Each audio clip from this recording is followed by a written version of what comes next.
ಹ್ಞೂ ಇವತ್ತು ಸಂಡೇ ಅಲ್ವಾ, ಎಲ್ಲಿಗೆ ಹೋಗ್ತಿದ್ದಾನೆ ಇವನು? ಹಾಂ, ಯಾರ ಜೊತೆ ಮಾತಾಡ್ತಿದ್ದಾನೆ? ಗರ್ಲ್ ಫ್ರೆಂಡ್ ಏನಾದರೂ ಇರ್ಬೋದಾ?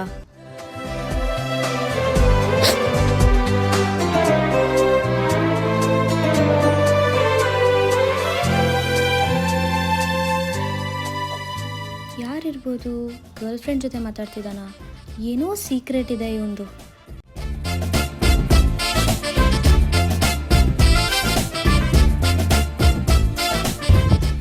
ಹಾಂ, ಓ ಸ್ಮೋಕ್ ಬೇರೆ ಮಾಡ್ತೀಯಾ? ಅದು ರೂಮಲ್ಲಿ ಇಟ್ಕೊಂಡಿದ್ಯಾ? ಹೇಯ್, ಏನ್ ಮಾಡ್ತಿದ್ಯಾ ಅಲ್ಲಿ? ಬೇರೆಯವ್ರ ರೂಮ್ಗೆ ಪರ್ಮಿಷನ್ ಇಲ್ಲದೆ ಹೋಗ್ಬಾರ್ದು ಅಂತ ಗೊತ್ತಾಗಲ್ಲ ನಿಂಗೆ? ಅದು ನಾನು ಇಲ್ದೇ ಇರುವಾಗೆಲ್ಲ ನನ್ನ ರೂಮಿಗೆ ಬರ್ತೀಯಾ? ಏನೋ ಹುಡುಗಿ ಅಂತ ಸುಮ್ಮನೆ ಇದ್ರೆ ನಿಂದ ಅತಿನೇ ಆಗೋಯ್ತು ನಿನ್ಗೆ. ಹಾ